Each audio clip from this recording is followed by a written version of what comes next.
दोस्तों, आज मैं ऐसे व्यक्ति की बात करने वाला हूँ जिसने अपने जीवन में कभी हार नहीं मानी। अपने जीवन की हर मुश्किलों को, हर तकलीफ़ों को, हर एक चुनौतियों से डट कर लड़ा और कहा आसान है।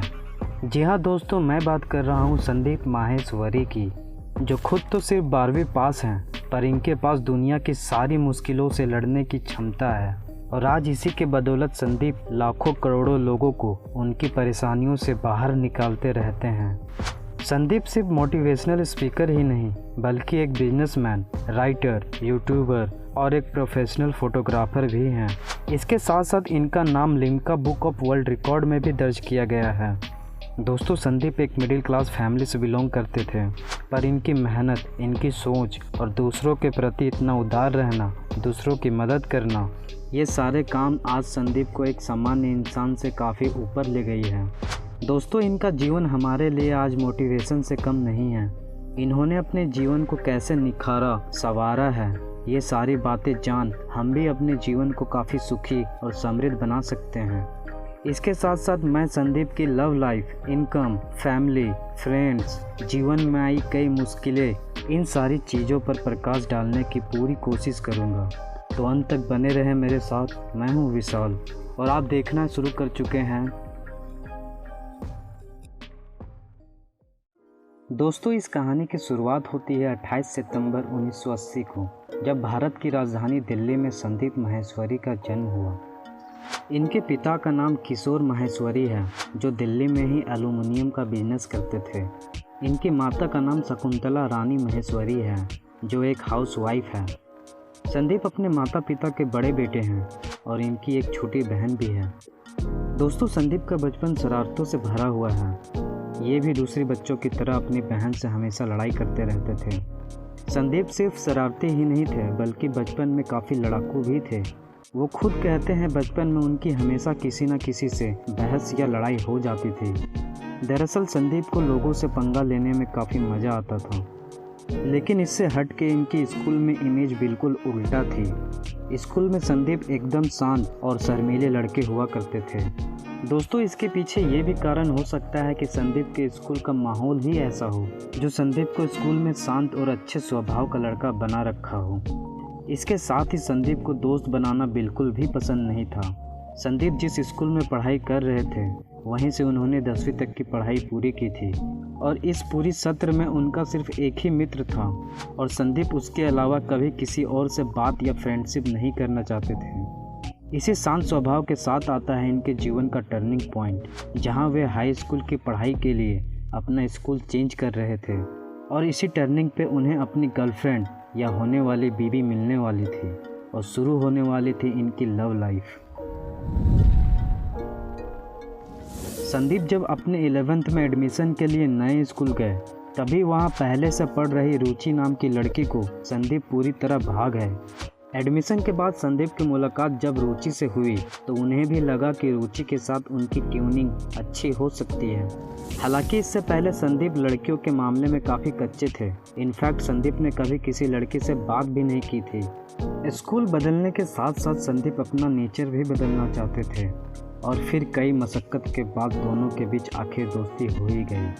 6 से 7 महीने अच्छी दोस्ती होने के साथ संदीप और रुचि एक साथ स्कूल बंक भी मारने लगे थे। उनकी जोड़ी अब दोस्ती से आगे जाने लगी थी और देखते ही देखते दोनों की जोड़ी आज पति पत्नी के रूप में खुशहाल है। संदीप जब अपने 12th स्टैंडर्ड में थे, तब वे पढ़ाई में कुछ ज़्यादा ही एफर्ट लगाने लगे थे। उन्हें लगने लगा था कि पूरी मेहनत से पढ़ाई लिखाई करके अच्छी जॉब लेना है और अपना जीवन अच्छे से जीना है। इन सब से हट के उस समय संदीप का कॉन्फिडेंस काफ़ी लो हुआ करता था और उस दौर में संदीप को अपनी पॉजिटिव क्वालिटी भी नेगेटिव लगती थी।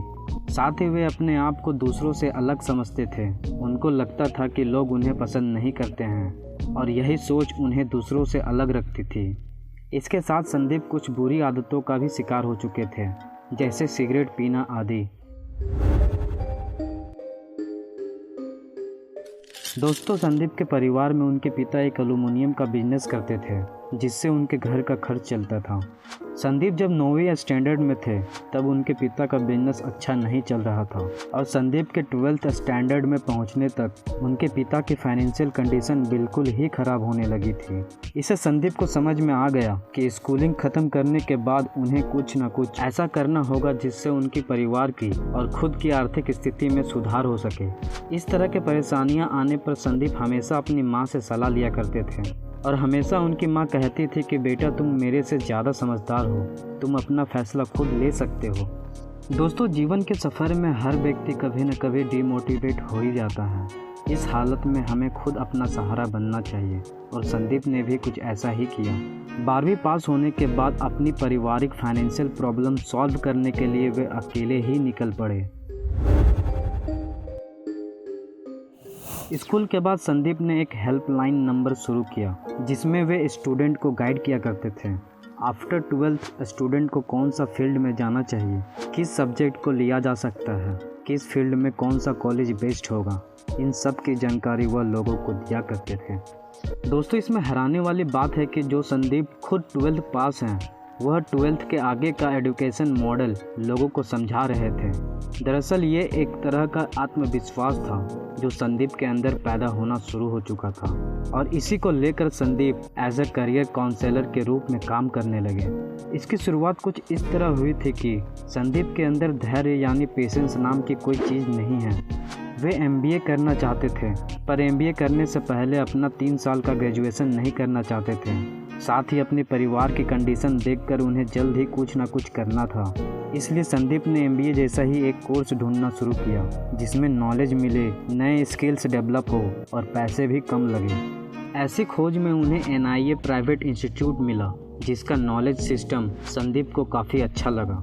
संदीप ने जब NIA में एडमिशन लिया तो उन्हें एक ऑफ़र मिला कि अगर तुम अपने रेफरेंस से कोई स्टूडेंट हमारे कॉलेज में लाते हो तो तुम्हें उसका कमीशन मिलेगा और संदीप को हेल्पलाइन नंबर का आइडिया यहीं से आया था। संदीप हेल्पलाइन नंबर से कई स्टूडेंट को उनकी डेस्टिनेशन तक पहुंचाना शुरू किया और इससे संदीप के अंदर एक कमाल की कम्युनिकेशन स्किल डेवलप होने लगी और धीरे धीरे उनका कॉन्फिडेंस लेवल कई गुना बढ़ गया।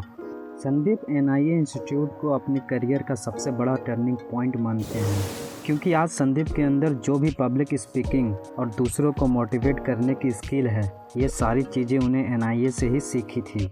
वे यहाँ कभी डिग्री के पीछे नहीं भागे बल्कि उन्होंने self speaking, self motivation, knowledge, skill development in सब चीज़ों पर अपना ज़्यादा ध्यान दिया। इन सब से हटकर संदीप के अंदर अब भी धैर्य और पेशेंस नाम की कोई चीज़ नहीं थी। उन्हें जब लगा कि NIA ने उन्हें सब कुछ सिखा दिया है तब कोर्स के आखिरी 1 महीने पहले बिना डिप्लोमा डिग्री लिए कॉलेज उन्होंने छोड़ दिया। इसके बाद संदीप ने अपने दोस्त के साथ एक कॉल सेंटर में जॉब के लिए अप्लाई किया पर संदीप इंटरव्यू पास नहीं कर पाए। यह संदीप के लिए पहला और आखिरी जॉब इंटरव्यू था क्योंकि जिसके पास कोई डिप्लोमा नहीं, डिग्री नहीं, उसे जॉब कौन देता। ऐसे में संदीप के पास एक ही ऑप्शन था, अपना खुद का बिजनेस करना। इसके बाद संदीप ग्रेजुएशन के लिए भी गए पर उन्हें अटेंडेंस का झंझट नहीं चाहिए था। ऐसे में उन्हें किरोड़ीमल कॉलेज बेस्ट ऑप्शन लगा तो उन्होंने वहां एडमिशन ले लिया। कुछ समय बाद संदीप को मॉडलिंग में काफ़ी शौक चढ़ने लगा, इसलिए उन्होंने अपना एक मॉडल पोर्टफोलियो बनवाया और कई एजेंसियों के पास जाकर काम मांगने लगे, लेकिन वह सिर्फ धक्के खाते रह गए। उन्हें एक सिंगल काम भी नहीं मिला। कुछ समय बाद उन्हें लगने लगा कि मॉडलिंग उनके लिए नहीं बना है, कुछ बड़ा उनका इंतज़ार कर रहा है। मॉडलिंग के समय वे और भी कई मॉडल से मिले जिसमें ज़्यादातर मॉडल को काम नहीं मिल पा रहा था और अधिकतर मॉडल फ्रॉड एजेंसियों में फंसे हुए थे। ऐसे में संदीप को आइडिया आया कि उन्हें फ़ोटोग्राफी के फील्ड में उतरना चाहिए। संदीप इस समय भी एक साथ कई और काम कर रहे थे, जैसे नेटवर्क मार्केटिंग कंपनी में काम, लिक्विड शॉप को लेकर बिजनेस करना। पर दोस्तों, संदीप का हर बिजनेस फेल होता जा रहा था। आखिर में संदीप सब कुछ छोड़कर फोटोग्राफी के फील्ड में उतर गए। पहले तो उन्होंने कुछ पैसे खर्च कर फोटोग्राफी सीखा, फिर उन्होंने मॉडल्स का पोर्टफोलियो शूट करना शुरू किया। क्योंकि उस समय 25 से 30 हज़ार रुपये में एक पोर्टफोलियो शूट होता था, वहीं संदीप ने मॉडल्स का पोर्टफोलियो फ्री में शूट करना शुरू किया। कुछ समय बाद संदीप इस फील्ड में एक प्रोफेशनल फोटोग्राफर बन गए और अब वे पोर्टफोलियो के पैसे भी चार्ज करने लगे। साथ ही वे महीने के लगभग 30,000 रुपये भी कमा रहे थे, जिससे उनकी फैमिली काफ़ी खुश थी। पर संदीप कहीं न कहीं खुश नहीं थे, उन्हें अब भी कुछ अलग करना था।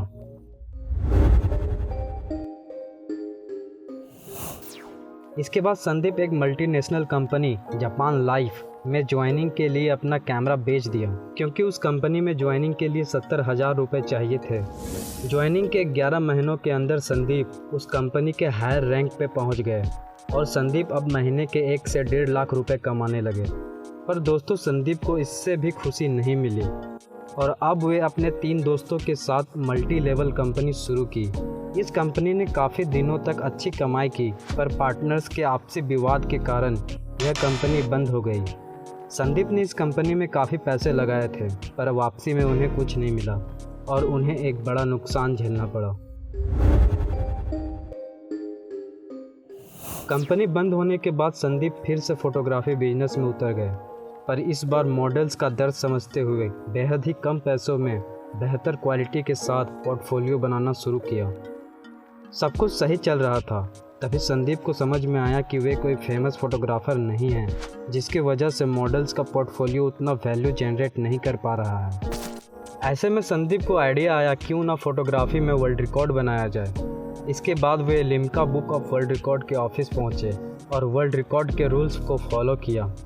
इसमें उन्होंने फ्री पोर्टफोलियो बनाने के नाम पर 120 मॉडल को बुलाया और 12 घंटों तक 10,000 अलग अलग फ़ोटोज़ नॉन स्टॉप शूट किया और आखिरकार Limca book of world record बना ही लिया और आज सुनहरे अक्षरों से इनका नाम दर्ज है। वर्ल्ड रिकॉर्ड बन जाने के बाद संदीप मॉडल्स का दुख दूर नहीं कर पा रहे थे, क्योंकि अब भी मॉडल्स पैसा नहीं कमा पा रहे थे। ऐसे में संदीप को एक और आइडिया आया और सोचा क्यों ना कुछ ऐसा किया जाए जिससे मॉडल्स फ़ोटो शूट के बदले पैसे दे नहीं, बल्कि हम मॉडल्स को पैसे दें। इसी में संदीप ने शुरू किया स्टॉक इमेज की कंपनी, जिसका नाम रखा इमेज बाज़ार। यह एक ऐसा मार्केट प्लेस था जहां कई कंपनियां मॉडल्स के फ़ोटो पैसे देकर खरीदते थे। यह बिजनेस धीरे धीरे सक्सेसफुल जाने लगा और आज यह इमेज बाज़ार कंपनी इंडियन मॉडल्स के लिए काफ़ी बड़ा हब बन चुका है और यह कंपनी आज world wide top stock image company बन चुकी है और आज संदीप इस कंपनी के फाउंडर और CEO हैं।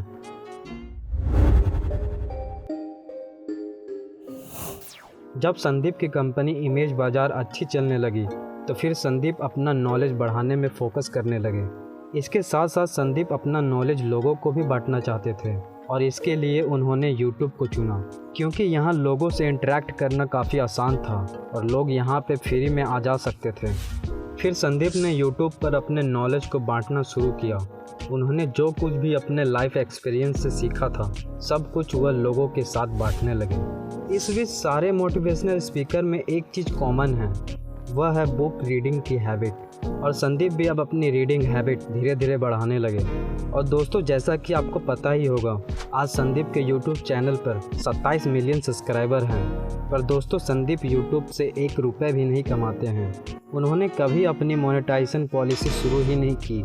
ऐसे में आप भी सोच रहे होंगे कि संदीप कितना पैसा कमाते हैं। तो बता दें, संदीप की मंथली इनकम 30 लाख रुपए से ज़्यादा है और इनकी नेटवर्थ 30 करोड़ रुपए बताई जाती है। साथ ही आज इनकी गर्लफ्रेंड रुचि इनकी वाइफ बन चुकी है और इनके 2 बच्चे भी हैं। तो दोस्तों, यह थी संदीप माहेश्वरी की लाइफ स्टोरी। वीडियो से कुछ नया सीखने को मिला हो तो वीडियो लाइक करके अपने दोस्तों तक ज़रूर शेयर करें और हाँ, हमारे चैनल को सपोर्ट करने के लिए सब्सक्राइब करना ना भूलें। अब मिलते हैं अगले वीडियो में, तब तक के लिए धन्यवाद।